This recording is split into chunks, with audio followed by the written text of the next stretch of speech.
Okay. So I should start this record option, no? Before? Yes, sir. If you want, can record. Otherwise, I am also recording. No problem in that. Then I think it's better you can do it. I'll Okay. stop. Right. So, okay, fine. Okay, shall we start? Yes, sir. Yeah. Am I audible, everyone? Yes, sir. It's audible. You can start. Yeah, fine. Okay. So, good evening, everyone.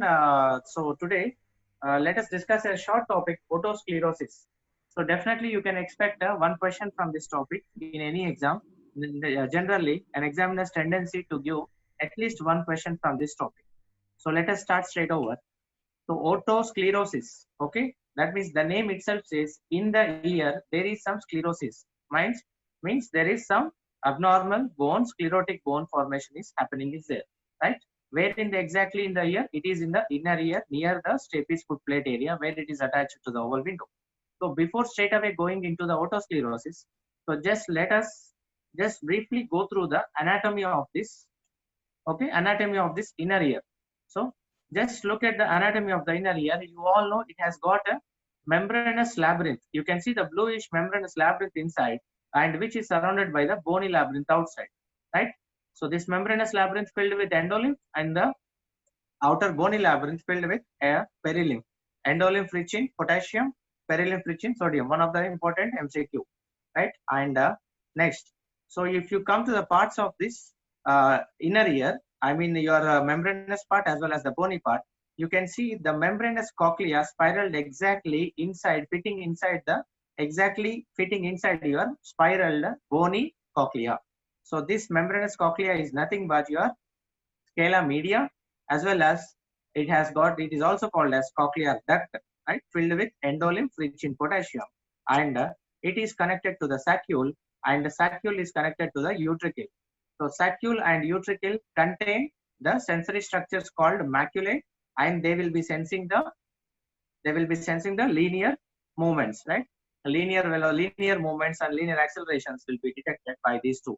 Vertical linear motion is detected by the saccule. Horizontal linear motion is detected by the utricle. And if you go still posteriorly, you have got three semicircular canals arranged at 90 degrees to each other in three different planes. You can see this is the lateral semicircular canal, posterior semicircular canal, and the superior semicircular canal. Each semicircular canal has got an ampullated, you can see the dilatation, ampulla like dilatation over here, ampullated, dilated part where your crista ampullaris is located, and which is responsible for detecting this angular acceleration, right? So you can also see this, the posterior semicircular canal, its ampullated part is down over here, and you can see the superior semicircular canals and its ampullated part over here, and you can see the non-ampullated parts of this posterior as well as superior will join to form crus commune. So remember how crus commune is formed? Posterior as well as superior semicircular canal ducts, they join to form the non-ampullated ends of these semicircular canals, posterior and superior. They join to form the crus commune. And remember, all the openings of the semicircular canal, total there are 5 openings, and all these 5 openings open into the utricle. And coming to the bony part, you have got a bony cochlea and you have got a bony vestibule, right? In this vestibule, there your utricle and saccule are lodged inside. The membranous utricle, membranous saccule are lodged inside the bony vestibule, and you can see the semicircular canals ducts the lodged inside your bony semicircular canals, right? So if you take the bony labyrinth, now the main part that we are concerned in otosclerosis is the bony labyrinth, and in this bony labyrinth you can see the round window as well as oval window over here. The oval window opens near to the area of saccule, and the round window opens, it is an opening from the scala tympani part. You can see the 3 chambers of the cochlea: scala vestibuli, scala media, and scala tympani. The sound waves from this oval window directly enters your scala vestibuli, and they, from the helicotrema, they travel back through the scala tympani. They vibrate this basilar membrane over here, on which the organ of Corti lies over here in the scala media part, and that basilar membrane vibrates, your organ of Corti vibrates, hair cells vibrate, and that response, that there the nerve impulse generation will happen due to endolymphatic potassium potassium potential. That is due to the high amount of potassium inside and less amount of potassium outside. Due to the differential, nerve impulse will be generated, and so there occurs your sound conduction through the cochlear nerve. Your sound conduction will happen into the brain, right? This is how your normal sound conduction occurs. So we are concerned with the oval window over here. So if we take the bony labyrinth cross section, histologic section, only bony labyrinth.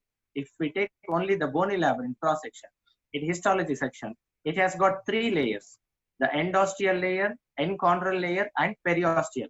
Periosteal, peri means surrounding and osteum means bone. The layer that is surrounding the bone outside, periosteal, and you can see the endosteal. See, this is the endosteal layer. That is, endo means inside, osteum bone. So the layer that is covering the inside of the bone, that is endosteal layer. In between these two, periosteum and endosteum, you have got a middle layer. This middle layer is most important in the pathogenesis of this otosclerosis. It has got a enchondral. Enchondral means chondrum means cartilage. Okay, so unossified cartilaginous areas are seen in this layer, enchondral layer. Those areas are called as globuli interossei. And in this layer, the irregular spongy bone deposition occurs, and so that leads to the formation of your otosclerosis. Okay, so after the irregular deposition of the bony deposition over in the area surrounding the stapes foot plate, so this condition is called the otosclerosis that hampers the movements of the stapes foot plate. So also your sound conduction is impaired, and that makes the patient difficulty or hard of hearing. And the main complaint these patients will come with is mainly it is a hard of hearing or impaired hearing, right? So let us see what exactly is there in between the stapes and the oval window. You all know the stapes foot plate is fitted into the oval window, right? So this stapes foot plate, if it is fitted into the oval window, you can see the stapes margins. I am seeing from above the stapes. This is the stapes head. The 2 crurae of the stapes, you can see these are the 2 crurae of the stapes, posterior anterior crurae, and the stapes foot plate, you can see these are the margins of the stapes foot plate, and these are the margins of the oval window on the bony labyrinth, right? In between them, the attaching part is called as the annular ligament. With the help of this ligament only, your stapes foot plate can move inward and outward, right? So if there is an ossification in this area, if there is an ossification completely in this area, if there is an ossification happening, so this area is called as fistula antifenestrum. So this is the anterior area, and this is the posterior part of the foot plate. So here the abnormal spongy bone deposition happens, and that fixes your foot plate. And once this foot plate gets fixed, it is unable to move properly inward and outward, due to which the sound conduction gets impaired, and patient will be complaining of hearing loss. So you can see this is normally how your sound waves get conducted. The sound waves, you can see the sound waves after entering the external auditory canal, they strike the tympanic membrane, and from there through the ossicles and into the fluids. The movement of the stapes foot plate is crucial here for conduction of the outer vibrations into the inner ear fluids. Okay, so in otosclerosis, see what is happening here. The abnormal bone is getting deposited, and it is making this stapes foot plate unable to move. So there is no conduction. I mean, less impaired conduction. So here the patient will be getting impaired conduction, impaired hearing loss, impaired hearing, right? So patient will be complaining of only hearing loss. Whereas you can see the other part of the middle ear is entirely normal. Eustachian tube is normal, tympanic membrane is normal. That's why whenever these patients come and they complain of only hearing loss without any other complaints, and also when you see through the otoscopy or endoscopy, if you see the tympanic membrane, it will be looking normal. On tuning fork test, you get a conductive type of hearing loss. So these patients, mainly 30 to 40-year-old female patients, presenting with bilateral hardness of hearing. Okay, and these patients are, the general presentation will be like that. So the tympanic membrane will be normal. Everything you will find normal except your tuning fork test will be conductive type, and you can suspect otosclerosis in these cases, right? So coming to the theoretical part. So no need to take any notes. I'll be giving the notes after this class. Just concentrate on the topic subject. Okay. So this is the fistula antifenestrum area. You can see So here in the enchondral layer, the spongy bone gets deposited in the unossified cartilaginous areas, as we have seen earlier. So what happens? This stapes foot plate gets fixed over here, unable to move inward and outward. So then what happens? There is a impaired sound conduction. You can see here also the histologic section, anterior part of the foot plate attachment to the vestibule part or the bony labyrinth part. There is a complete the abnormal bony deposition you can see over here. Here also. So general presentation will be around 30-year-old females or males also sometimes, but females more common than males. 20 to 30-year-old people, and whites more than blacks. It happens generally, and mostly it is seen in pregnant patients, and it is also seen in patients with blue sclera. This blue sclera is mainly seen in Van der Waals syndrome, where you get a triad of blue sclera, otosclerosis, and along with these two, the other symptom, other condition is your osteogenesis imperfecta. So these triad form Van der Waals syndrome, and also this otosclerosis, because it is also transmitted genetically, as family history will also be positive in some cases. So there are on the whole there are three types of otosclerosis. One is stapedial type, the most common type, most commonly that we see generally in our clinic, in our routine practice, is the stapedial type. Okay. Remember, the most common type of otosclerosis is stapedial type. Here, the fistula antifenestrum, the most common area, it has got the abnormal bony deposition, and this results in conductive hearing loss. Whereas the cochlear type, in cochlear type, what happens? The entire cochlea gets ossified. Okay, abnormal bone deposition in the entire bony labyrinth, not only in this fistula antifenestrum area, in the entire cochlea part, cochlea bone, this abnormal bony deposition occurs, and there will be impairment of the sound conductions through sensory neural pathway. That is, these patients will be complaining of, they will be on testing, on tuning fork testing or audiometry testing. You can see it's a sensory neural type of pattern in this case. Whereas histologic, you cannot see it, it is done in postmortem cases. So you can leave it. So the most common type will be generally stapedial, it's an MCQ. And the lesion will be generally chalky white or gray or yellow. But sometimes in 15 to 20% of the cases, it will be red.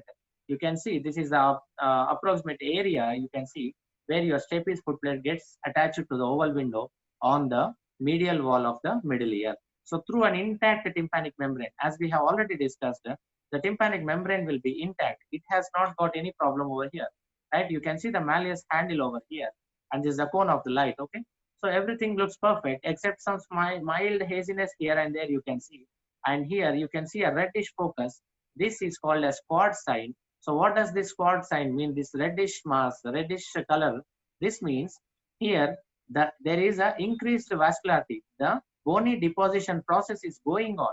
So when this bony deposition process is going on, definitely there is an increased requirement for nutrition. So when there is an increased requirement for nutrition, so generally there will be increased blood supply. So increased vascularity, blood is red in color. Obviously, you can see this reddish focus in this area. I think now you have got why you see a reddish focus in some cases. So this is also called as flamingo pink blush, okay, or flamingo pink tympanic membrane. And in these cases, don't do surgery if you see an active focus. If you see spot sign, don't attempt surgery immediately, because as the vascularity is more, what happens when you try to attempt to do a surgery, there will be more amount of hearing loss, right? Sorry, more amount of blood loss, okay? So there will be more amount of blood loss. The middle ear is a very small cavity, and even a smallest amount of 1 to 2 ml of blood gushing over there will completely fill the surgical field, and it becomes difficult for you to locate the exact stapes foot plate area and to create a fenestra during the stapes surgery. So now, coming to different various areas where otosclerosis can occur surrounding in the stapedial type of otosclerosis, you can see on the anterior focus, on the anterior side, this area is called as fistula antifenestrum, and the posterior also you can see fistula post fenestrum. And you may ask one thing, how to remember, how to identify which is anterior, which is posterior. You can see the stapedius muscle attaching to the stapes posterior crura. You also know stapedius arises from the pyramid on the posterior wall. So here is the posterior wall of the middle ear. From here, from the pyramid on the posterior wall of the middle ear, the stapedius muscle is coming, and the tendon of this muscle is getting attached to the neck of the stapes as well as the posterior crura of the stapes. And now this becomes the anterior crura, and this is the most common. Recently in JIPMER also they have asked this question. Okay, the most common type of otosclerosis is anterior type, posterior type, like question has come in the recent JIPMER. So it is anterior type, fistula antefenestrum. Anti means anterior. Okay, and this is the circumferential all around the stapes foot plate in the entire annular ligament area. There will be ossification, and this is the biscuit type, and here it is the obliterative type.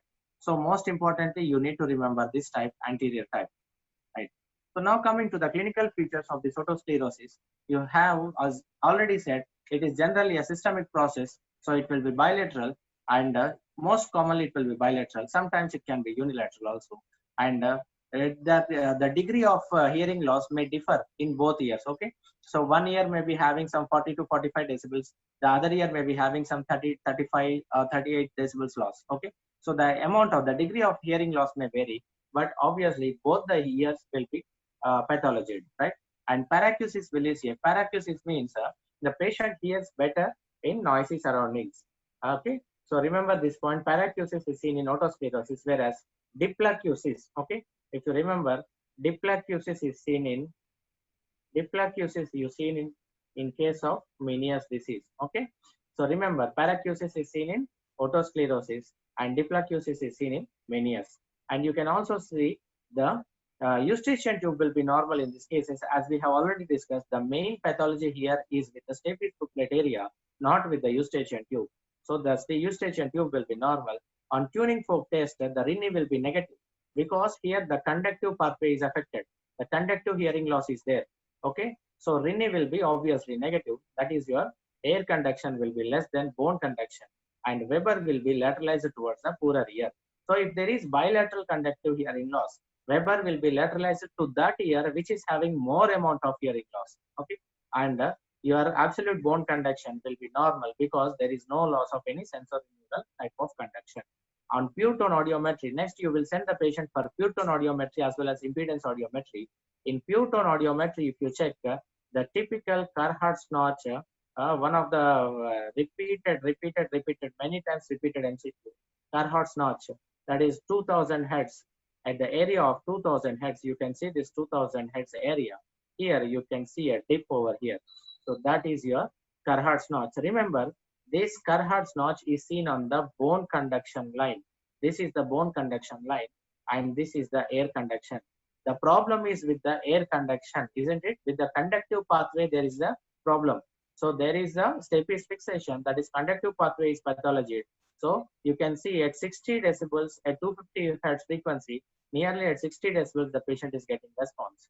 Okay, at 500 hertz frequency, the patient is getting response at 50 decibels.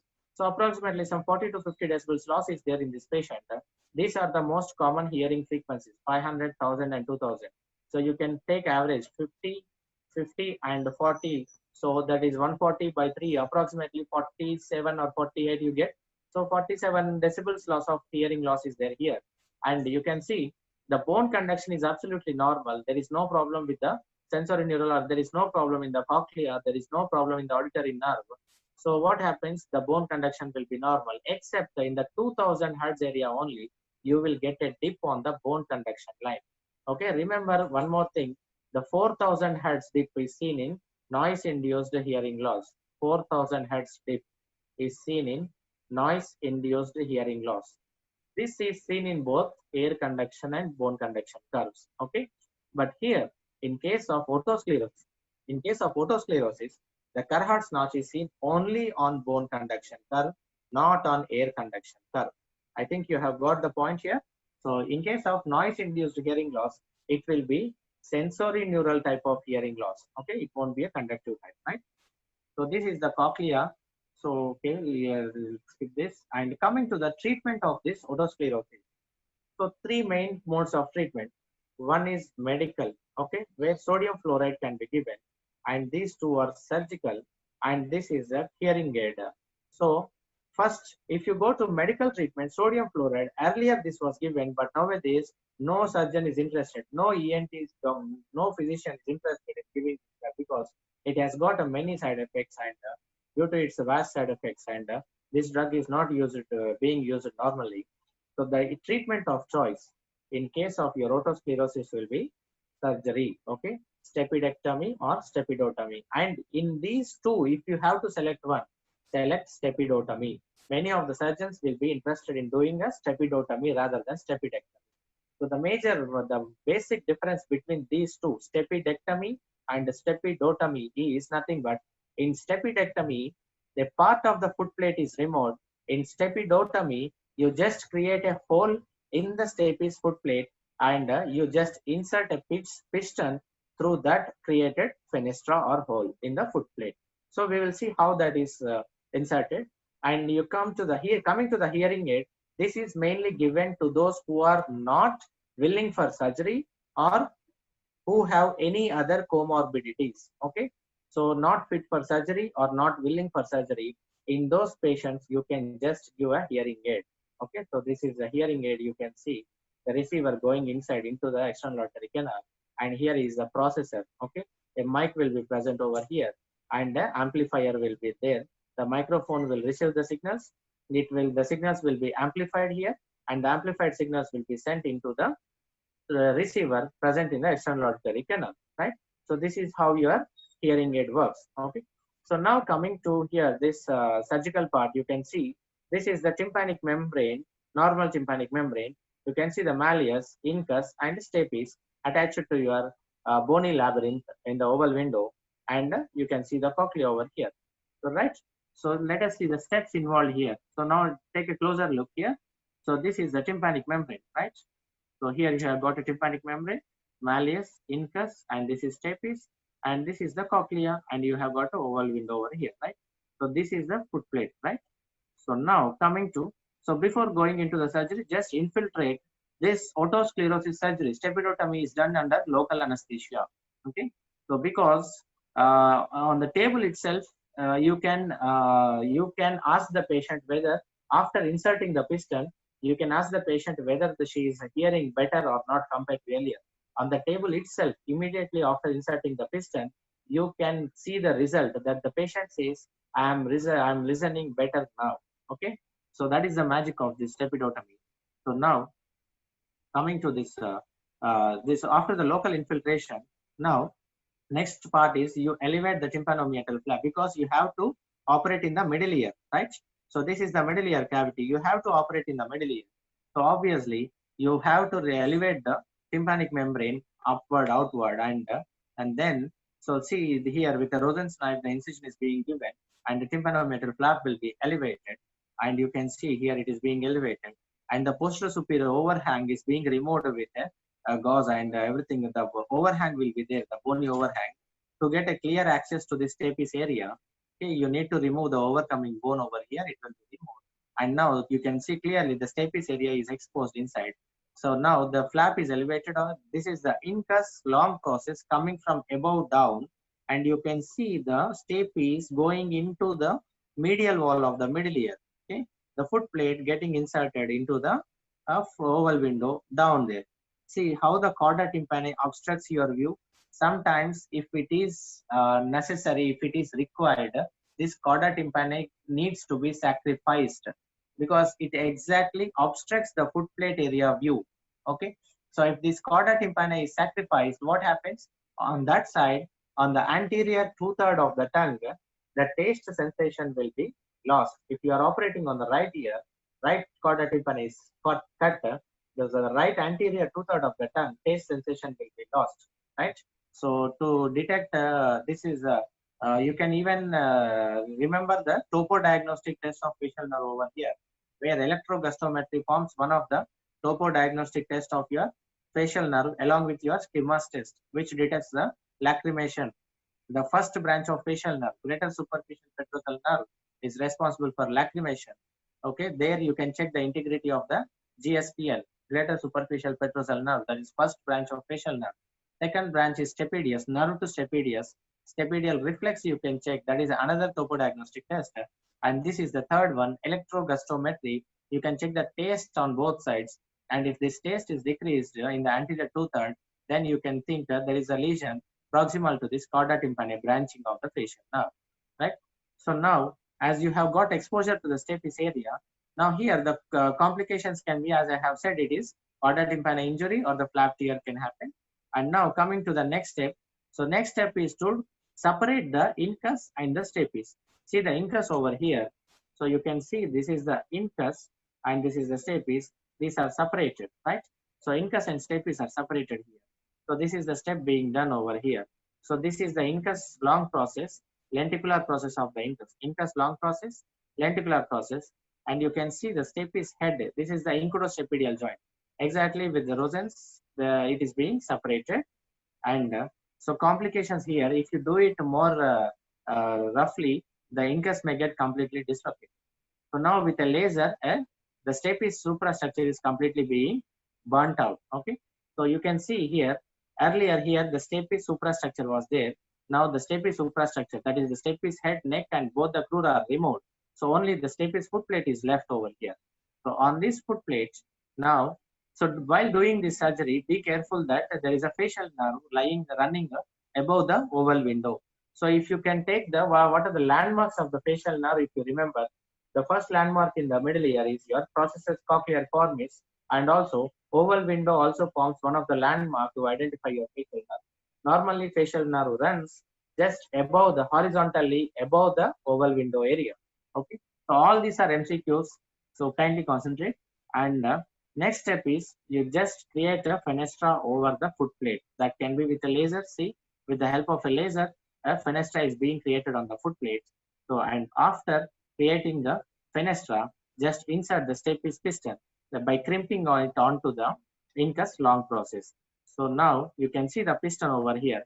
This is the incus long process. To it, the incus, the stapes piston is crimped onto it, and the other end, the lower end, is fixed into the fenestra that you have created earlier with a laser, right? So now coming to complications here, the prosthesis should be exactly befitting. It should not be long, it should not be loose, it should not be short. Okay. And if you tightly crimp this one, if you crimp this tightly, already incus is the long process is a little bit less vascularized part, isn't it? Most common MCQ asked in CSOM cases, which of the ossicular part is first to get necrosed? Long process of incus is the first one to get necrosed. Okay. So because of its slender anatomy, thinness, and also because of its no muscular attachments here to the incus, okay, to malleus neck, you can expect the tensor tympani muscle getting inserted. To your stapes, you know, stapedius muscle gets inserted, but to your incus, no muscle gets inserted. So incus long process, slender anatomy, and less amount of blood supply. So if you crimp it tight, there may be necrosis. The blood vessels may get compressed over here, and necrosis of the long process can occur.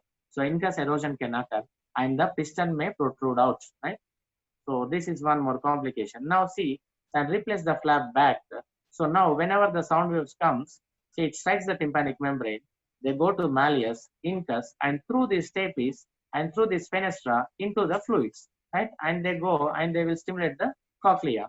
From the cochlea, the nerve impulse will be sent into the brain. This is how you are now bypassing the fixed area here. So in the anterior part, there will be fixation. It will be fixed like that only. You are not bothered about the fixation.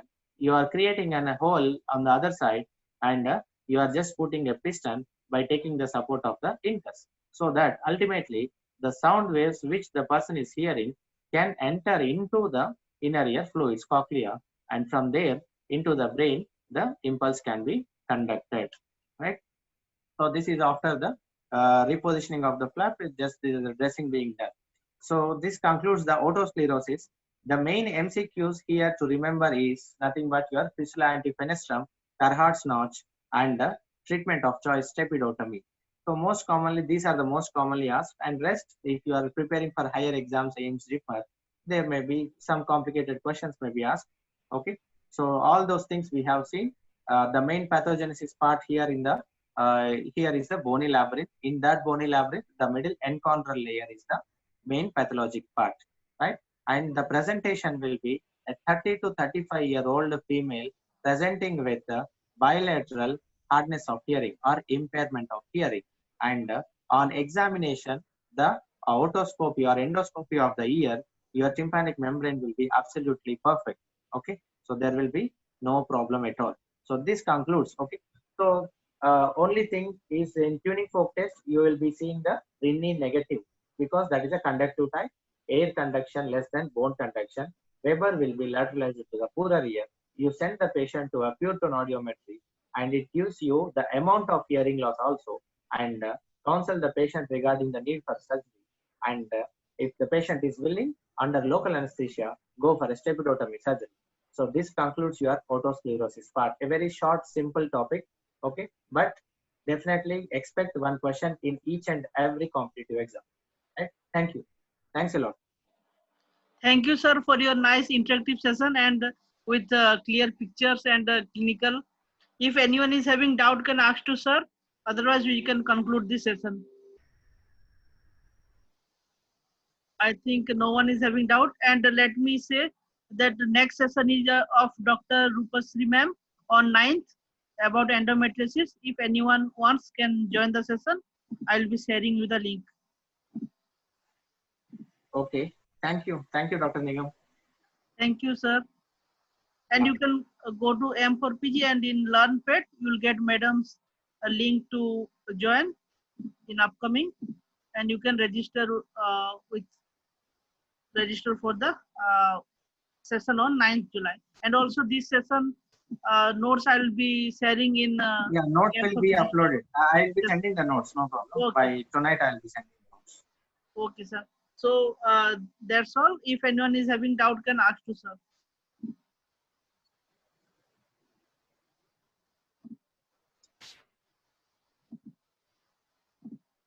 I think, sir, no one is having doubt. Okay. So no problem. Anyone, if they have any doubt, they can raise in your Telegram channel. Then I will be Yes, sir. responding. In No problem. M4PG Telegram group, they can ask. Okay, sir. Thank you for the session. Right.